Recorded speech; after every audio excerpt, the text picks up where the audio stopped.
Yeah, do you know why you're fighting me? Because no one else wants to fight me. You've been put in a corner, mate. You know I asked for you. I want to be the best in the world at the end of the day. I will smash my fist straight through his head. Boom! Why are you scared? Scared of what? You're scared. Come stay face to face. Oh, look at him. Look at You two touch him. You touch him. Welcome everyone on the pre-tournament press conference before OKTAGON 55 in Birmingham. We are right now in Stuttgart because OKTAGON is organizing tomorrow a big tournament here in this city. It's OKTAGON 55. So you are more than welcome to watch this tournament. But now we invite you all to ask questions. These fighters around us, we announced the fight card for Birmingham a couple of days ago. Amazing fights are waiting on us, and it's so exciting. So we know that you have all a lot of interesting questions on them, so you can use this moment for it. And also there's more fights that we will continue with the media day in next weeks, also in Birmingham. But let's use this opportunity to ask your questions. First question for Stefano. Before the press conference started, you leant over to Shem. You said, wait till fight night. That sort of indicates to me that this is a very real rivalry and it's not just for TV. Nah, Shem just likes to talk, innit? But we'll change his mind on the day. No, you were talking online and now we're here, lad. You're staring at the floor, mate. Hey, I'm fighting you. I signed a contract. Yeah, do you know why you're fighting me? Because no one else wants to fight me. You've been put in a corner, mate. You know I asked for you. Everyone here knows I bring a good skill set, so let's just wait till April the 20th and we'll blaze it. Akon, the last time you had a press conference, your Jaffa Cakes caused a bit of a havoc. Have you brought Jaffa Cakes today? No, I haven't, because I don't want to eat them all. I'm about to enter into the last stage of my camp, where I like to bring my weight down, obviously, so we can make weight, and then step in there and unleash the force. And the Jaffa Cakes will be bounced off Reza's head. Not you. You're the good one. But it'll be bounced off his head later on. Hey, last time Reza's head was bounced off your fucking nose, Why mate. are you talking, bro? Why are you talking? Listen. Go on. Last time, What happened? you all bark, no bite. What are you talking about? What I'm talking about? You Me say, or okay, bark, let's no fight. bite. Let's fight. I don't want to shake hands with Saraj because I you're didn't gonna want to take shake hands food with you, from my table, blah blah, and then yeah. you get dessert also. Then And I get what dessert? And what Dessert? the fuck happened? Listen, who cancelled the fight? What do you mean you cancelled the fight? You fucking your cancelled the corner fight. did. You're lucky the fight's on. No, what do you mean? Bro, what are you you're talking? lucky the fight's on because that was me and now my corner attacked you. I wouldn't even be here. We all know this. We all know this, Listen, bro. okay, So- okay. so what don't chat shit. happened? The after? fight's still What on. happened? No, The no. fight What is still happened on. after? 20th of April. Shem, you obviously have quite a close relationship with both of these two guys. They've got a grudge. What's your opinion on this fight, if they were to ever get in the cage together? Obviously, if Dennis and Akon did fight each other, it'd be between them two. But that being said, Dennis is me mate. I'm gonna be Team Dennis no matter who he fights in OKTAGON. Like, he's me boy, innit? But I got no problem with Akon. I'm cool with Akon. If they want to fight, they've got the same manager and he's sitting right over there. I'm sure he can make that happen. Shem, I saw you on Twitter the other day. You posted a lorry driver posting a picture of yourself in Birmingham on a poster. Do you give yourself a chance to look back and where you come from? Or even though you're young in your career, do you give yourself a chance to look back where you come from? Lad, you know what? I'm one of these people, lad. I don't celebrate no wins. I don't take no days off. You can ask anyone who knows me, lad. I'm in the gym the day after the fight. I'm in the gym on Christmas. I'm in the gym on my birthday, New Year, whatever. But I can't lie and say that I didn't stop for a second when I seen that picture. And I even messaged Pavel and said, like, that made me day. To see, like, where I've come from. The wanted posters on the screens and now you're seeing the fight posters up on the screen. It is mad, and it wouldn't have happened without, obviously, the big bosses here who made it happen, put me up there. I seen he put Akon on there as well. His one was sick. But I've got bigger things to achieve, so I'm not here to dwell on that and be like, oh yeah, I've made it. I'm 10% of where I want to be. I'm still looking up, and you're definitely going to see bigger and better things in the future. We'll see on the day, Who have you innit? fought, lad, in your career? I'm going to take you down and elbow you, bro. You You're gonna won't. see. You won't take me down wait. once. Just You wait, will bro. never take me down. Just wait. Yeah, Just wait for the day, innit? yeah. Lad, you got took down by Soroki. Just wait Or for the did day, you pull man. guard? Just wait for the day, man. Was you Just on wait your for the back day. against It was Soroki? on 1 week's notice. Just wait for Lad, the you day. were on innit? your back like a brass. Just wait for the day, man. Yeah. 3 rounds with the journeyman, lad. You couldn't go 1 round with me. Bro, you're 30 years old, man. So what? I'm in 30 better years shape old. than you and I'm 30, bro. Look Don't know at you, about lad. that. I don't know about that, man. Lad, Don't know about that. I don't You know look about that. 40. No, I don't. No, I don't. You do look at you. Frimpong looks 40, mate. Nah, to give you Not that me. one, he does Not like. me. Frimpong looks 40. Frimpong has had a hard fucking life. Come To on, be man. fair, I Let's be do real. look Let's be real. 40, like. But you know what? Some of us had a hard life, not like that little nerdy virgin Yeah, you've over had there. an easy life. No. Relax. So one final one for Shem. This fight's at catchweight. Where do you see your future in Octagon? Do you see is this a first step back to featherweight? Yeah, 68 kilo used to be catchweight, but it's actually a weight class now. They're calling it Shem weight. The bosses have made me my own weight class. We're going to make a belt soon as well. Nah, only messing. I'm doing 68, and then next will be 66. I do want to stay active. If I make 66 at this fight, I don't think I could go again for another few months. So if I make 68, I can do 66 if these want me to go again. Maybe on the Eden card, lads, I don't know. Let me put this man in a split first. I'm not looking past Katakoli, even though his skill set is terrible. I see myself as a favourite in every fight I'm in. Do you know what I mean? Regardless of what other people think or the bookies or anyone else. But I hope I'm not the favourite on the bookies, because then all my mates can make a bit of money again. But yeah, you know, he's had like 4 pro fights before I even made my amateur debut. But within that time, I've garnered over 2 hours of cage time. So I think I've been in there with tougher opponents, you know, between the challenge, the Octagon challenge, between my amateur fights, between my pro fights. I've been in there with more legitimate guys. I've been battle tested, do you know what I mean? Where I feel like when it's come to the real challenges, he hasn't performed on the night. When it came to Jakob Dona, when it came to Roman Paulus, he didn't perform on the night. And granted, those were at featherweight, but I'm a lightweight, so he's coming up a weight division and up a skill set to fight me, and I don't think it's going to be a good night for him. I feel like he's a good opponent for me. He's all over Octagon. He's like the face of Octagon at the minute. He's bringing a lot of hype and he's bringing the entertainment. So yeah, I'm just looking forward to challenging myself against him. One final question for the British and Irish guys. The Octagon show in Birmingham is almost like a showcase of the British talent that Octagon have. Do you guys see it as an opportunity not just to win, but to put on a showing? We'll start with Liam. Yeah, it's obviously big platform, big show. So yeah, it's just another opportunity to show our skills on a big stage. So. Yeah, I agree with him as well. And like me and Dennis are both we're both training in England, so a lot of people will be getting behind the fight as well. So it should be entertaining for the fans.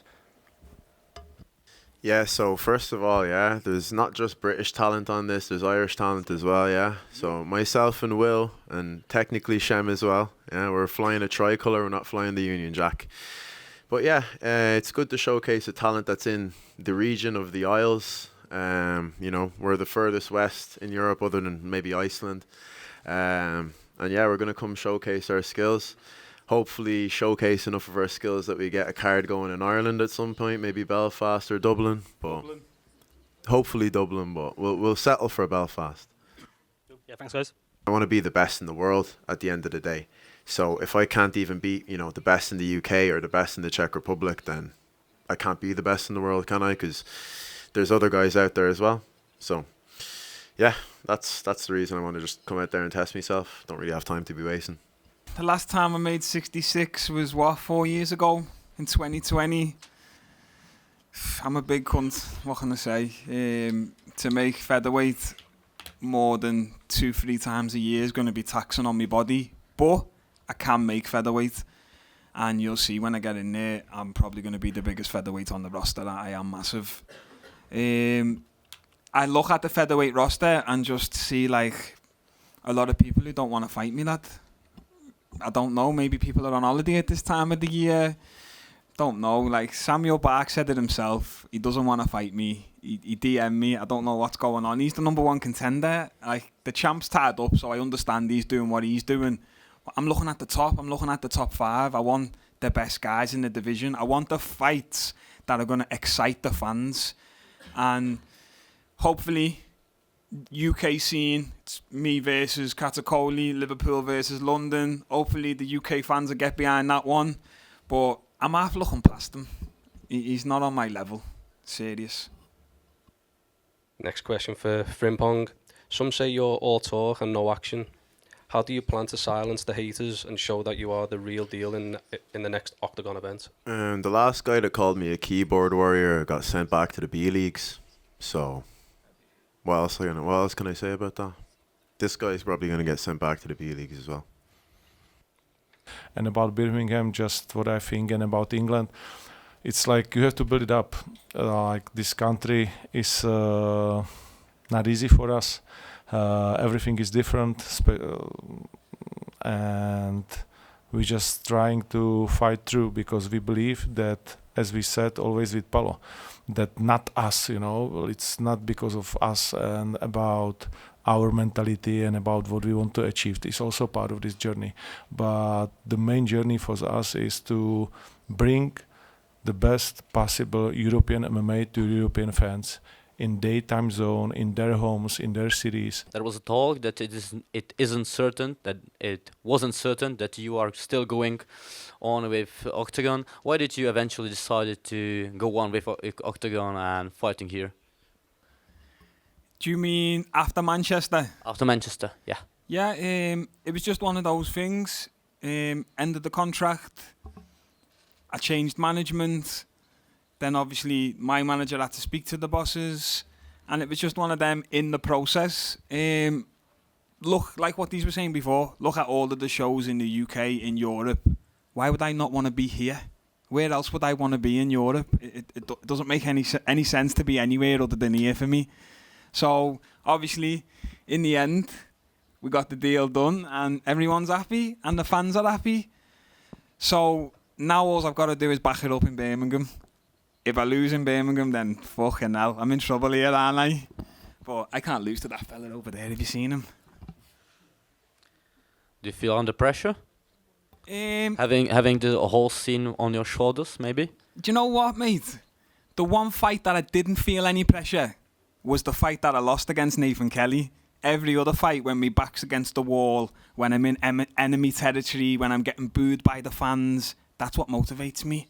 I want more pressure. Almost, when I'm in the Jan Malik fight, I was slapping my legs like, get nervous, because I want that pressure. That pressure is what makes me perform. I want the butterflies, I want the nervousness, because that's what makes me go into kill mode. If I'm in there laxy-daisy, no pressure, it's hard to pull the trigger. So what you're saying with all the pressure on my shoulders, I welcome it, lad. I want more. I want the main event spots. I want the biggest names. I want the titles. Whoever's got whoever. That is what is going to make me perform on the day. And if I go out there and perform the best I can and lose, I'll still be happy. I'll still hold my head high. Because for me, it's about performing at the highest level in here. And as long as I can do that, I don't care what anyone's got to say about me. Do you look back at Pokorny fight and the Pokorny, the clash, the attack? Do you think you've crossed the line there? And do you think I crossed the line when he was chatting about my mum, lad? He started it. So look, I'll say it, and I've said it before, and I'll say it again. I'm okay with everyone, bro. Like, I get it. You got to sell yourself. You got to promote yourself. I'm a bit of the A side, so you want to come up to my level. But you know, when you start crossing lines, like doing little burglar shouts and that, that's when I take it personal, bro. And that's when I'm not asked about crossing lines. You want to get dirty, lad? I'll get dirty as well. And if he wants to sit there and fucking say shit about me mum, lad, I'm not a knobhead. When I see you in real life, it's a real life problem for you. But if you just want to sell the fight, you want to call me shit, you want to attack me skill set, cool, say what you want to say. But there's lines, like I'm saying, lad. And once a line's crossed, lad, I don't feel no animosity for no one. I don't feel no hard feelings, no. But I'll cross the line also, bro. I will translate your question. So, yeah, first time in England. I'm looking forward to fight in Birmingham. You know, I never was in England. You know, I was in Turkey, all-inclusive hotel, Egypt, and this stuff. But no, in England, yeah, great. We will see. I heard that in England is weather shitty, but we will see. Yeah, I looking forward. You know, my opponent is great. Look at him. He's big. He's like strongman. I come to the room, I saw him, and I was like, fuck, why I signed the contract, you know? He's a real sportsman. He have tough opponents like me, so I think it will be great war. I respect him. Yeah, so I think we put a big show with him. You know, Liam have a last fight with Gogoladze. Gogoladze is one of the top 5 welterweight here. I have my last opponent, Stolze, the UFC guy. So, you know, we fight with the best, and I think we put big show. So I'm looking forward to maybe you have some all-inclusive too in Great Britain or something. Not good ones. Hotels and food ain't good by us, lad. Okay. So we will see. Why hasn't no one asked him no more questions? He's hilarious. This is arguably one of the most explosive collisions on the card. What's your mindset going into this collision with Shem? Terrified. Nah, it's a good opportunity. Like, I'm happy to have the fight and stuff, and happy to shut this guy's mouth, you know? I was on the challenge with Brad, and now I'm fighting one of his B-League fighters. All of his best guys were busy, so he sent this guy. Brad didn't want to fly out with him, so he sent some Johnny No Man with him. But Brad knows my skill set. I've grappled with Brad. Brad's probably told him as well, like, whatever you do, stay off the floor with this cunt because he'll choke you. But I love Brad. Brad's a legend of MMA. I'll have no bad words said about Bradley. But this man's not Bradley, so I'll slag him. Andre, another one from Aaron East with MMA UK. With such a huge influx of UK-based talent, do you relish the chance to collide with this new addition, Liam? Yeah, we will see, because I know that Liam have some pause, you know, he don't fight so much, but right now he's come back, like I said, with Gogoladze. So right now, I know, I will not say that for me it's easy money, no, of course, he's a big sportsman, you know, but I have a toughest opponent here, you know, Kaik Brito, former champ, Christian Jungwirth, Glisman was number 50 or 60 in the world. So I used to fight these guys. So for me, it's just a big chance to promote myself in the UK, you know, in Ireland, and this island and United Kingdom of United Kingdoms, you know. So it's a big chance for me. The fans can expect a performance from start, in the fight, and at the end, Jaffgate's going to be thrown. Jeez. I hope it shouldn't, you know. I think he'll make weight. You know, he doesn't look like he ballooned up too much and stuff. So I have no worries about that at all. I just hope he comes in there the best guy, the best version of himself, and I'll shut that down. And then we can shake hands after, and I'll say, I told you so. Do you know what? I'm a bit weird, lad. Like, I just want the big fights that the fans are going to get behind. And, like, obviously the champion at featherweight is Keita. He's a big name. If I could fight him, it'd be big. But let's say if Keita wasn't champion and Samuel Bach was champion, for instance, I'd rather fight Keita because he's a bigger draw. I'm just here for the big fights, the big draws. Now I can kind of bounce between 66 to 70. Whoever the big names are who are going to sell fights, that's who I want to fight. Like, no disrespect to anyone, but every fight that I'm in, I'm always the A side. I want to be 50-50 or the B side a little bit, you get me? But whoever the bosses want me to fight as well, at the end of the day, they're in charge, you know what I mean? I'm here to fight, I'm a prize fighter. Just pay me and I'll show up. This 68 one's like the feel-out process to go to 66. Obviously, this is all talk. I've got to step on the scale first and do it. So we'll see after April 20th. Question for Dennis. First of all, welcome to Germany. There's a lot of German lightweights in Octagon. Are there any you would like to get your hands on? There's I think everyone knows there's a few German lightweights I want to fight, but I want to fight them in Germany. I want to get that boo energy, you know what I mean? I want to feel that, ooh, you know what I mean, when I walk out. And I have a little, I actually like some German music, so I'm going to walk out to some German music as well, and I'm sure you'll all enjoy that. What kind of German music like? It's a surprise. We'll see. We'll see when we book the fight. And Dennis, you mentioned wanting to get 5 fights in a year. Would you look at then maybe the Frankfurt card? I know that's very short notice. If something were to come up and you didn't balloon up right away, you know, you could squeeze in there. Yeah, I'm planning to stay active. As I said, I'm not going to be ballooning up. I've had a word with my nutritionist, so I had my little holiday in Tenerife before this camp. I ballooned up then, so I'm staying focused and set on the mission to take out a few of these top 10 guys now. If they stop ducking me, you know what I mean? At the end of the day, I'll fight them, but they have to accept the fight with me, you know? You have one of these little muppets trying to fight me out there in the hallway when there's like 50 people around, because he knows that, you know, people are going to break it up. There's going to be maximum 2 punches thrown, you know?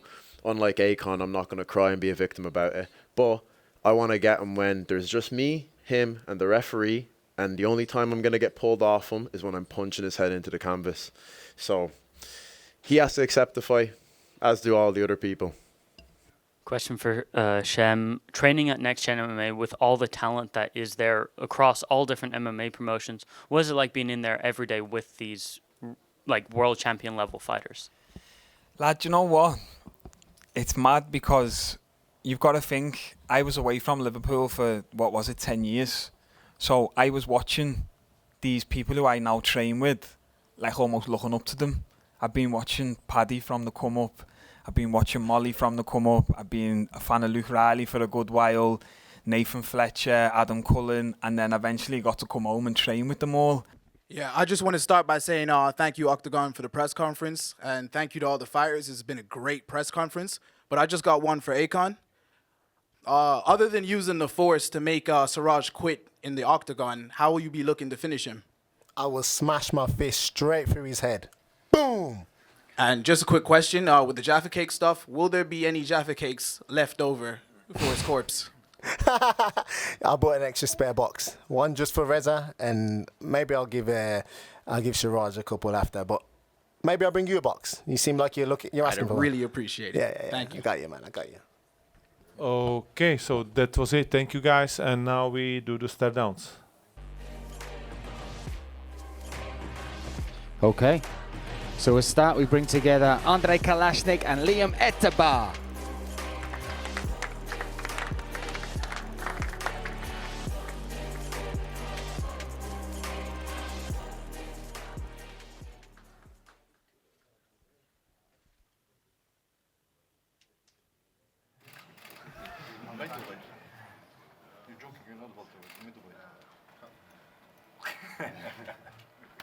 The Vagabond versus the Bad Boy, Etabar versus Kalashnik.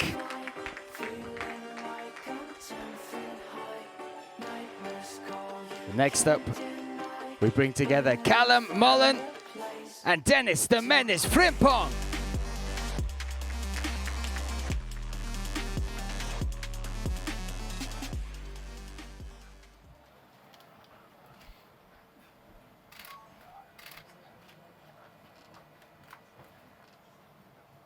April 20th, this goes down lightweight contest. Dennis the Menace Frimpong versus Callum Mullen.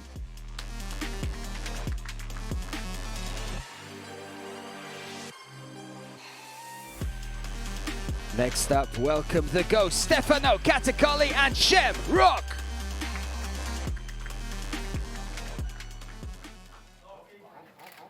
Don't worry, I'm not kicking. Just saving that for the fight. Yeah, we'll see that now. Yeah, I'm still looking frail. And about. Yeah, you'll see me nervous, lad. What's he gonna do, man? What's he gonna do? That stinks as well. Ouch. Liverpool versus London in Birmingham. Shamrock, Stefano Catacoli. Now bringing together in the Tip Sport Game Changer quarterfinals, the Jedi, Akon Wanless and Sahil Siraj.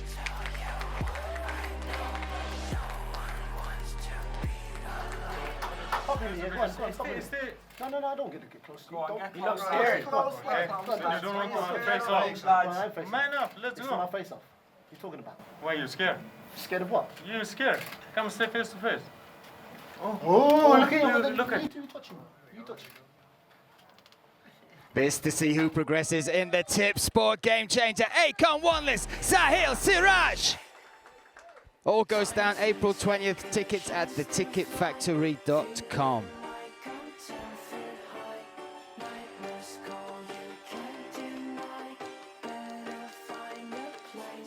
April 20th, Octagon 56 in the Resorts World Arena in Birmingham. Get your tickets now at theticketfactory.com.